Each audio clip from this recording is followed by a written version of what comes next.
Hello दोस्तों। तो सारे फेस्टिवल का सीजन हमारा ओवर हो चुका है और हम लोग दोबारा अपने पढ़ाई की तरफ मुड़ते हैं और अपने स्टडीज़ को फिर से रिदम में लाने का कोशिश करते हैं। आई होप कि आप लोगों ने इस फेस्टिव सीज़न को और फेस्टिवल के जो ये वीक था बहुत अच्छे से एंजॉय किया होगा। और चलिए इसी उम्मीद के साथ मैं आपका दोस्त टीसी यानी कि तापस चैटर्जी आपको स्वागत करते हैं दोबारा से आपके अपने यूट्यूब चैनल फिजिक्स दा में। और आज का हमारा जो टॉपिक है वो टॉपिक है कॉम्बिनेशन ऑफ रेजिस्टर्स। तो ज्यादा इधर उधर की बातें नहीं करते हुए टॉपिक को स्टार्ट करते हैं।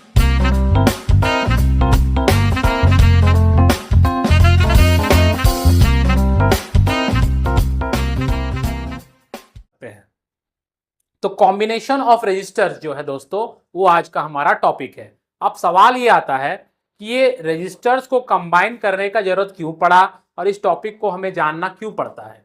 जैसे फॉर एग्जांपल जब आप मार्केट में जाएंगे तो ऐसा नहीं है कि दुकान में या मार्केट में हर एक वैल्यू का रेजिस्टेंस अवेलेबल मिलेगा। तो आपको क्या करना है, जो वैल्यू आपको अवेलेबल है उस वैल्यू को यूज करके आपको उस रजिस्टर को बनाना पड़ेगा जो आपको जरूरत है।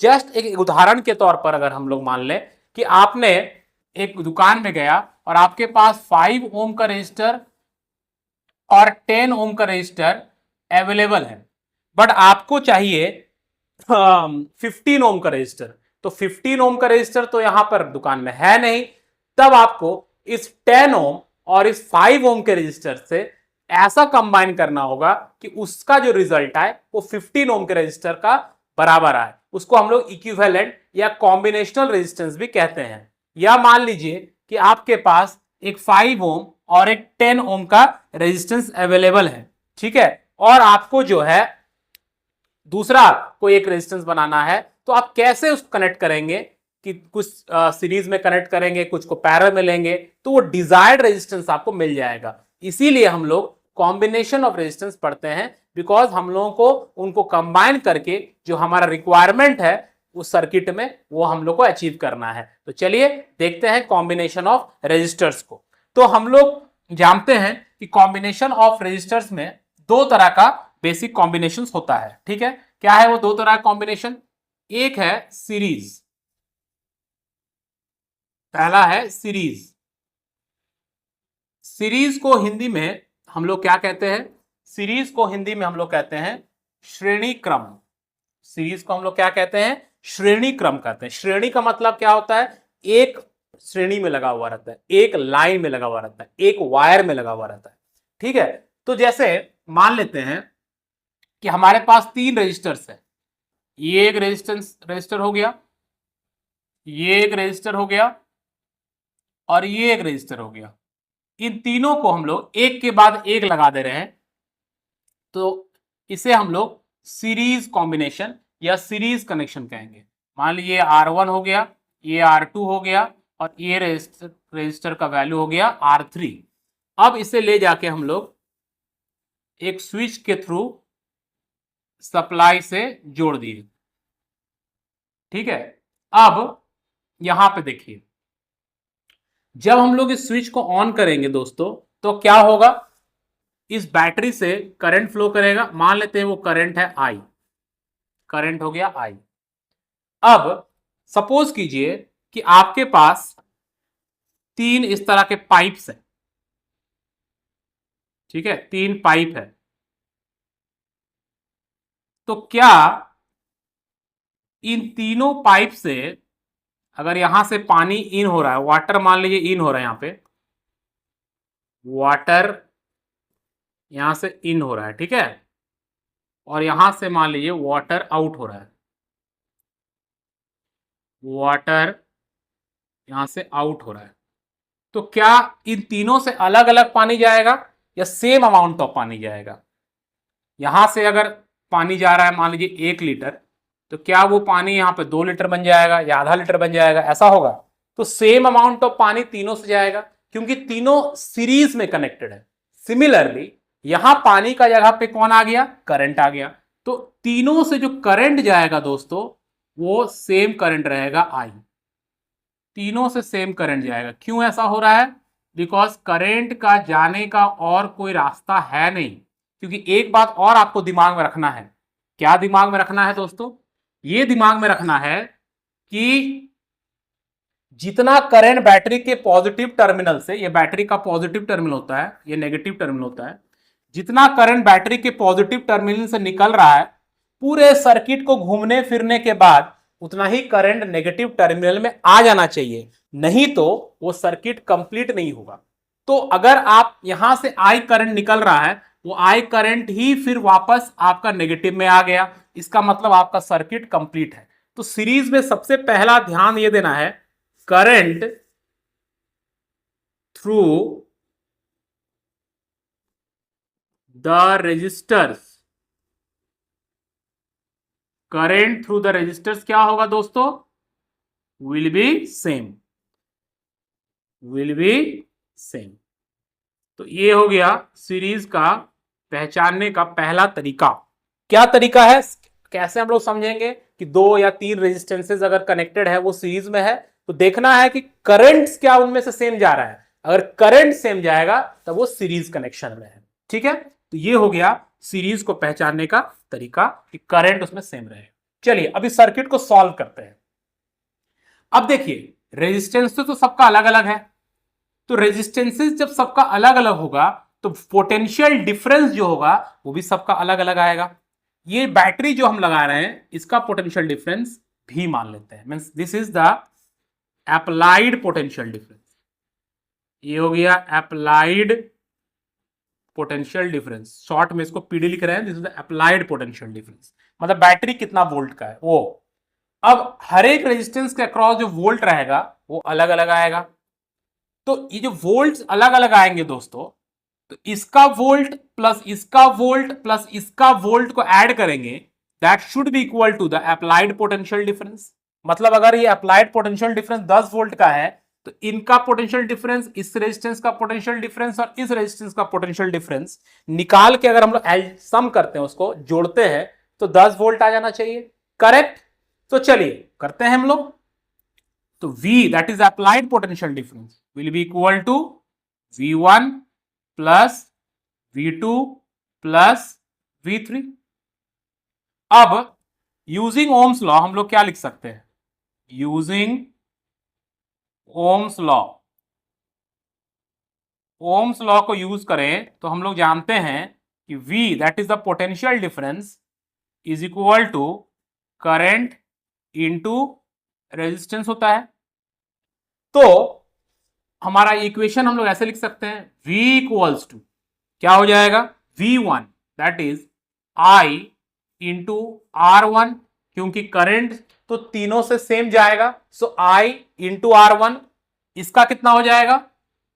Plus I into R2 plus I into R3। Correct? अब आप चाहे तो यहां से I कॉमन ले ले, तो V बाई I लिख सकते हैं, और यहां हमारा क्या बच जाएगा? R1 plus R2 plus R3। अब ओम्स लॉ से ही अगर आप देखिए तो V बाई I का जो रेशियो है दोस्तों, V बाई I का जो रेशियो है उसी को हम लोग रेजिस्टेंस कहते हैं। तो this is the total resistance, और you can say equivalent resistance, और you can say combinational resistance, and that is equal to R1 plus R2 plus R3। यहां पे 3 रेजिस्टेंस था, अगर n रेजिस्टेंस रहा तो सारे रेजिस्टेंस को ऐड कर देना पड़ेगा। सो अगर सीरीज कॉम्बिनेशन में है तो सिंपल क्या होता है, सारे रेजिस्टर्स का जो रेजिस्टेंस का वैल्यू होता है उसको हम लोग को ऐड करना पड़ेगा।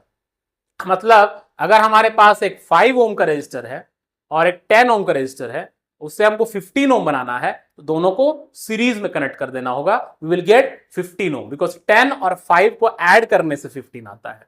तो ये था अबाउट सीरीज कॉम्बिनेशन। अब हम लोग देखते हैं कि पैरेलल में हमारा इक्वेशन क्या बनता है। चलिए पैरेलल के बारे में बात करते हैं। सो अब हम लोग देखेंगे पैरेलल।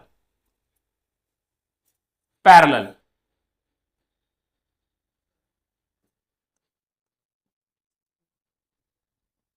पैरेलल चलिए यही तीनों रेजिस्टेंसेस को अब हम लोग पैरेलल में कनेक्ट करते हैं। ठीक है, तो यहां पर एक पॉइंट ले लिए, यहां पर एक पॉइंट ले लिए, यहां से एक वायर गया और यहां एक रजिस्टर कनेक्ट हो गया, यहां से एक वायर गया, यहां से एक रजिस्टर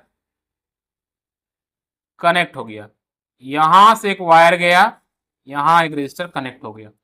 अब आप देखिए, अगर इस पॉइंट का नाम हम लोग 1 देते हैं और इस पॉइंट का नाम अगर 2 देते हैं दोस्तों, तो क्या हम लोग यहां बोल सकते हैं कि हमारा तीनों रजिस्टर, मतलब R1 वैल्यू वाला रजिस्टर, R2 वैल्यू वाला रजिस्टर और R3 वैल्यू वाला रजिस्टर, तीनों ही सेम 2 पॉइंट के बीच में कनेक्टेड है। मतलब ये रजिस्टर का एक एंड 1 पे है, दूसरा एंड 2 पे है, इसका भी एक एंड 1 पर है, दूसरा एंड 2 पे है, इसका भी एक एंड 1 पर है, दूसरा एंड 2 पे है। करेक्ट। तो ये सेम पॉइंट के बीच में कनेक्ट हो गया। फिर यहां से एक वायर निकालेंगे और इसको लेके चले जाएंगे हम लोग स्विच से कनेक्ट के थ्रू एक सेल या बैटरी से कनेक्ट कर देंगे। अब जैसे ही हम लोग स्विच को ऑन करेंगे दोस्तों, फिर यहां क्या होगा, बैटरी करंट डिलीवर करेगा, आई करंट बैटरी से निकलेगा, बैटरी आई करंट सप्लाई करेगा। अब जब यहां आई करंट पहुंचेगा इस नोड पर, तो यहां से इसको 3 रास्ते मिलेंगे। सीरीज में ऐसा नहीं था, सीरीज में एक ही रास्ता था वापस आने का, यहां पर उसको 3 रास्ता मिलेगा। तो यहां पर करंट जो है वो डिस्ट्रीब्यूट हो जाएगा। जिस रास्ता में उसको रुकावट ज्यादा मिलेगा उधर करंट कम जाएगा, जिस रास्ते में रुकावट कम होगा उधर करंट ज्यादा जाएगा। तो इधर करंट जाएगा मान लीजिए I1, इधर करंट जाएगा I2, इधर करंट जाएगा I3। तो इसका मतलब I 3 भाग में टूट गया, डिस्ट्रीब्यूट हो गया। फिर I1 यहां से आएगा इस नोड पर, 2 नोड पर, I2 आएगा फिर, और I3 तीनों नोड 2 पर मीट करेगा और फिर से क्या बन जाएगा, फिर से I1 plus I2 plus I3 बन जाएगा। और I1 plus I2 plus I3 को तो हम लोग I कह रहे हैं ना दोस्तों। तो फिर से वो कितना करंट बन जाएगा, I, और फिर से वो I करंट हमारा बैटरी के नेगेटिव में फ्लो हो जाएगा। इसका मतलब हमारा सर्किट जो है वो कंप्लीट हो गया, करंट कहीं भी बिछड़ नहीं गया, करंट कहीं भी लॉस्ट नहीं हो गया, करंट कहीं भी खो नहीं गया। जितना करंट पॉजिटिव से निकला इस पूरे सर्किट को ट्रैवर्स करने के बाद उतना ही करंट वापस आ गया। अब इसका इक्वेशन क्या होगा, तो इसका इक्वेशन तो आपको दिख ही रहा होगा, सिंपल। क्या है, I is equal to I1 plus I2 plus I3। Correct. अब देखिए, अब यहां पे देखिए, ये बैटरी का जो अप्लाइड पोटेंशियल डिफरेंस था वो हमारा V था, अप्लाइड पोटेंशियल डिफरेंस था V।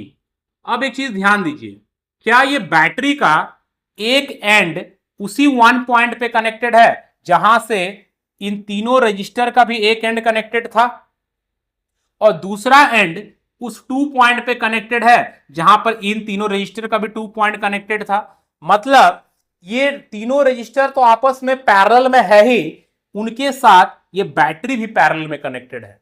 तो जब पैरेलल में क्या होता है, सेम पॉइंट के बीच में कनेक्टेड रहता है। तो पैरेलल को आइडेंटिफाई करने का सबसे इंपॉर्टेंट तरीका क्या है, the resistors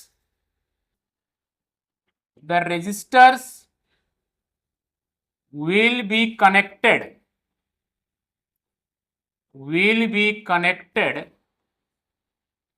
directly between same 2 points, same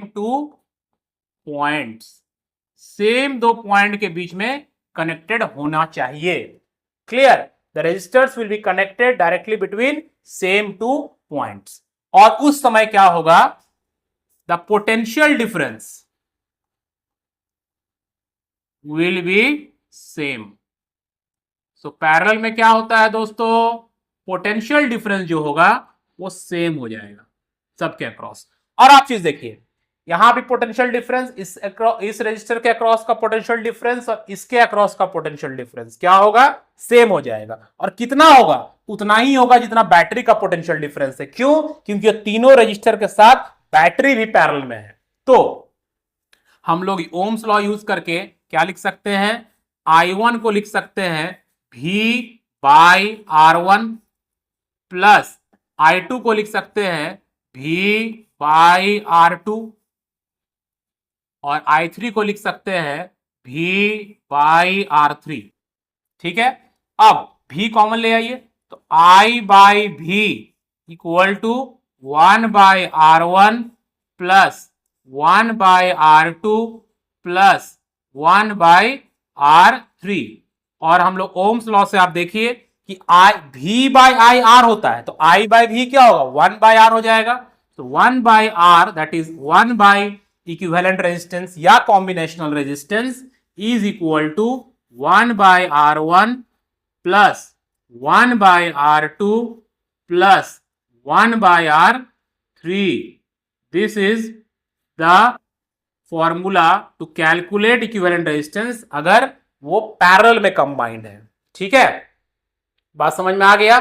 तो जैसे मान लीजिए आपको पास एक 10 ओम का रेजिस्टेंस है, एक 5 ओम का रेजिस्टेंस है और आपको मोटा मोटी जो रेजिस्टेंस चाहिए वो 3 पॉइंट समथिंग चाहिए। तो आपको क्या करना पड़ेगा, 10 और 5 को पैरेलल में लगाइएगा, उसको सॉल्व कीजिएगा तो लगभग 50/15 मतलब दैट इज 3 पॉइंट समथिंग आ जाएगा। तो ये हम लोग पढ़ते हैं सीरीज और पैरेलल इसलिए क्योंकि हर वैल्यू का रेजिस्टेंस जो कि हमारा सर्किट में रिक्वायर्ड होगा वो अवेलेबल नहीं है। तो जो अवेलेबल रेजिस्टेंसेस है उसको यूज करके हम लोग जो चाहिए वो रेजिस्टेंस कैसे पा सकते हैं। दिस इज वाई हम लोग कॉम्बिनेशनल रेजिस्टेंस पढ़ते हैं। एक और चीज बहुत ही यहां इंपॉर्टेंट है दोस्तों जो आपको नोट करना चाहिए कि जब आपको सर्किट में रेजिस्टेंस बढ़ाना है, जब आपको सर्किट में रेजिस्टेंस बढ़ाना है तब आपको सीरीज के लिए जाना चाहिए। तो सीरीज में क्या होता है, ओवरऑल रेजिस्टेंस सर्किट का बढ़ता है। ओवरऑल रेजिस्टेंस सर्किट का क्या होता है, बढ़ता है, क्योंकि सीरीज में क्या हो रहा है, सारे रेजिस्टेंसेस क्या हो रहे हैं, यहां पे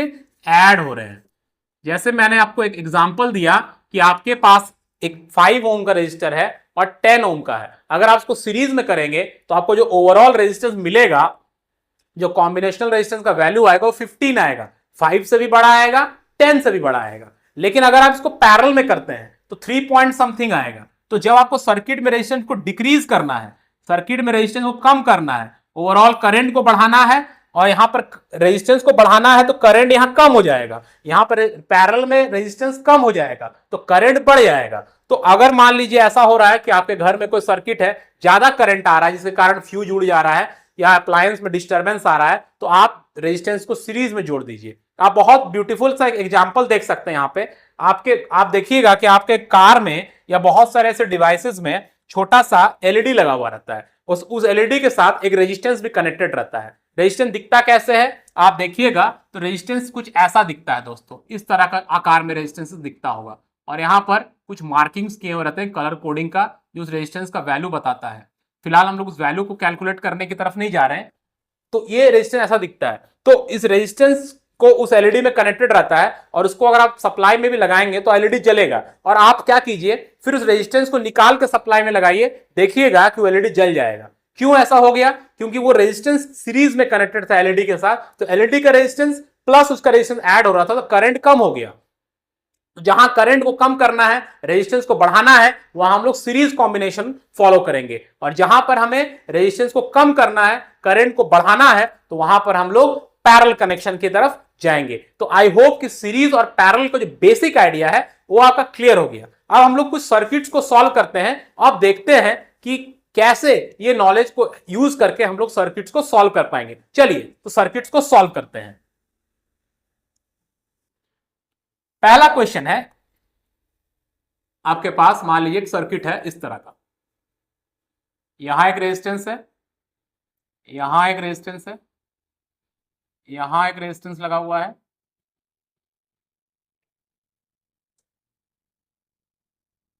और ये हमारा सर्किट हो गया।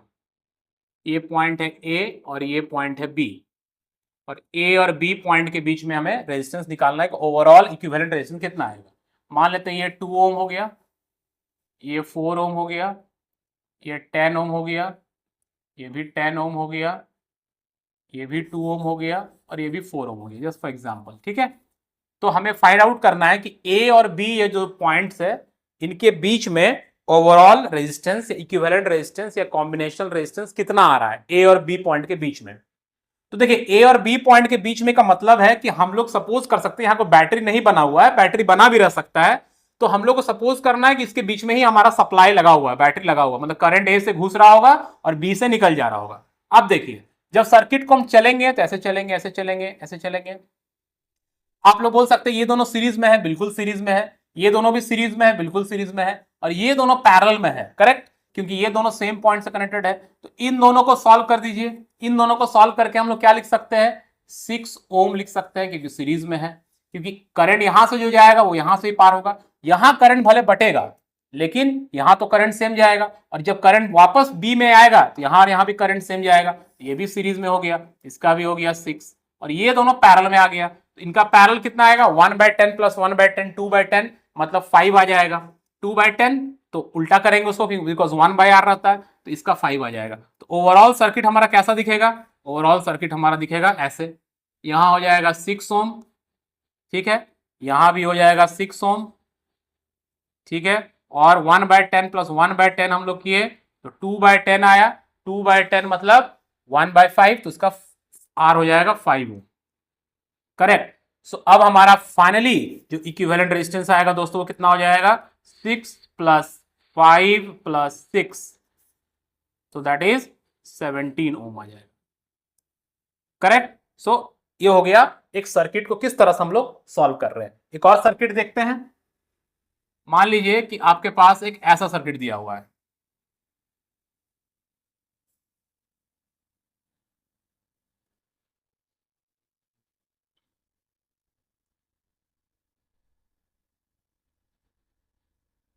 सर्किट ऐसे दिया हुआ है, ठीक है, मान लीजिए 4 ohm, this is 2 ohm, this is 2 ohm, this is also 2 ohm, this is 6 ohm and this is 4 ohm. चलिए इसको कैसे सॉल्व करेंगे। तो देखिए दोस्तों, ए और बी ये पॉइंट है, ए और बी के बीच में हमें इक्विवेलेंट रेजिस्टेंस फाइंड आउट करना है। तो करंट यहां गया, यहां जाने के बाद करंट डिस्ट्रीब्यूट हो गया, यहां पे इधर कुछ करंट जाएगा, इधर कुछ करंट जाएगा।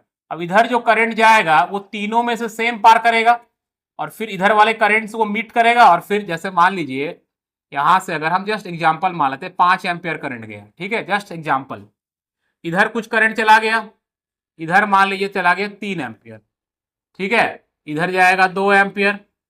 अब ये 2 एम्पियर 3 एम्पियर फिर यहां मीट करेगा, यहां फिर से 5 एम्पियर चला जाएगा, है ना।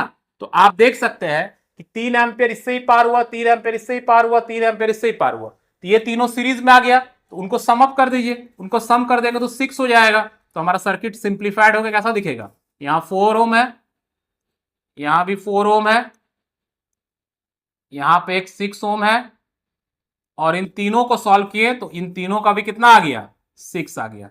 अब ये 6 और ये 6 को आप देखिए, ये दोनों पैरेलल में आ गया है, क्योंकि दोनों सेम पॉइंट के बीच में कनेक्टेड है। अब आप बोलिएगा ये 6 और ये 2 पैरेलल में नहीं था, बिल्कुल नहीं था, बिकॉज अगर आप इस पॉइंट को 1 मानते हैं दोस्तों और इसको 2 मानते हैं, ठीक है, तो ये 2 ओम तो 1 से कनेक्टेड है, लेकिन क्या ये 2 ओम डायरेक्टली 1 से कनेक्टेड है, नहीं, उसको इस 2 ओम से पार होकर फिर 1 में जाना पड़ रहा है, डायरेक्टली कनेक्टेड होना चाहिए। अगर ये 2 ओम ये 2 ओम नहीं रहता तब ये 6 इस 2 के साथ पैरेलल में आता, ठीक है, ये ध्यान देना है। तो ये अगर 1 हो गया तो इस पॉइंट का नाम फिर हमको 2 लेना पड़ जाएगा, इसका 2 हो जाएगा तो इसका 3 हो जाएगा, 3 हो जाएगा, अब मतलब इसका 4 या कुछ अलग हो जाएगा, मतलब सेम पॉइंट नहीं है। अगर ये नहीं रहता, ये नहीं रहता, तब वो सेम पॉइंट के बीच में कनेक्टेड रहता। तो अब ये देखिए, अगर इसका नाम हम 1 देते हैं, इसका नाम 2 देते हैं, तो ये 1 और 2 के बीच में आ रहा है, ये भी डायरेक्टली 1 और 2 से कनेक्टेड है, तो ये 6 ओम और ये 6 ओम पैरेलल में आ रहा है डायरेक्ट। लेकिन अगर मान लीजिए यहां एक रेजिस्टेंस रहता तब ये 6 और 6 पैरेलल में नहीं होता, ठीक है। तो अब ये दोनों पैरेलल में हो गया, तो इनको सॉल्व कीजिए, तो 1/6 प्लस 1/6 करेंगे तो 2/6 3 आ जाएगा, है ना। तो ये आपका हो गया 4 ओम, ये हो गया आपका 4 ओम, और ये हो गया 3 ओम। अब देखिए सीरीज में आ गया, एक ही तार हो गया, तो इसका मतलब इक्विवेलेंट रेजिस्टेंस इसका कितना आ जाएगा, इसका आ जाएगा 4 प्लस 3 प्लस 4, दैट इज 11 ओम। तो आई होप कि आपको ये समझ में आ रहा है कि किस तरह से हमको सीरीज और पैरेलल को सॉल्व करना है। एक बड़ा इंटरेस्टिंग क्वेश्चन है, वो आप लोगों को हम बताते हैं। मान लीजिए आपके पास एक इस तरह का सर्किट है, ये ए हो गया, ये बी हो गया दोस्तों, और यहां से एक वायर डायरेक्टली गया यहां, और यहां से एक वायर गया यहां। मान लीजिए ये सब 3-3 ओम का है, तो इसका इक्विवेलेंट निकालना है। तो ऐसा लग रहा है कि सीरीज में, लेकिन थोड़ा सा यहां पर ऑब्जर्व करना है दोस्तों, ठीक है। तुरंत डिसाइड नहीं कर लेना है कि सीरीज में। देखिए इस पॉइंट का नाम अगर हम लोग 1 देते हैं, यही तार डायरेक्ट गया यहां पे, बीच में कोई रजिस्टर नहीं है, तो ये भी हमारा 1 पॉइंट ही हो जाएगा, दोनों पॉइंट सेम हो जाएगा, करेक्ट। अगर बीच में रेजिस्टेंस रहता तो पॉइंट का नाम चेंज हो जाता, दोनों सेम पॉइंट नहीं रहता। यहां इस पॉइंट का नाम अगर हम 2 देते हैं तो ये डायरेक्टली यहां गया, बीच में कोई रजिस्टर नहीं है, ये भी पॉइंट हमारा 2 हो जाएगा। अगर आप ध्यान से देखें तो एक पॉइंट हो गया 1 और एक पॉइंट हो गया 2। अब ये वाला रेजिस्टेंस 1 और 2 के बीच में आ रहा है, तो 1 और 2 के बीच में आ गया 3 ओम। ये वाला भी 1 और 2 के बीच में ही आ रहा है, ये वाला भी 1 और 2 के बीच में ही आ रहा है 3 ओम। और थर्ड वाला भी 1 और 2 के बीच में ही आ रहा है, थर्ड वाला भी 1 और 2 के बीच में ही आ रहा है। तो आप देखिए पैरेलल में आ गया, तो इक्विवेलेंट रेजिस्टेंस कितना हो जाएगा, 1 आ जाएगा। 1/3 प्लस 1/3 प्लस 1/3 करेंगे तो 1 आ जाएगा। आई होप कि आपको ये समझ में आया कि सीरीज और पैरेलल सर्किट को कैसे सॉल्व करना है। आपके टेक्स्ट बुक में या जो भी आप बुक फॉलो करते हैं उसमें सीरीज पैरेलल के क्वेश्चंस को बनाइए, और उसके बाद हम लोग क्वेश्चंस और भी सॉल्व करेंगे सीरीज पैरेलल से रिलेटेड। कॉम्प्लिकेटेड सर्किट्स भी देखेंगे, पहले बेसिक्स को क्लियर कर लीजिए, और फिर हम लोग देखेंगे कि इलेक्ट्रिक सर्किट को सॉल्व करके किसी रजिस्टर के अक्रॉस कितना करंट जा रहा है कैसे निकालेंगे, potential difference across the resistors कैसे निकालेंगे, और कॉम्प्लेक्स सर्किट्स को भी सॉल्व करेंगे। तो स्टे ट्यून्ड विद अस। हमारे चैनल को अगर अभी तक सब्सक्राइब नहीं किया तो सब्सक्राइब कर लें और अपने दोस्तों तक शेयर करें। अगर आपको लग रहा है इस चैनल से आपको थोड़ा भी फायदा हो रहा है तो हमें सपोर्ट करें, आपके सपोर्ट से ही हम लोग आगे बढ़ सकते हैं। चलिए मिलते हैं नेक्स्ट वीडियो में, थैंक यू।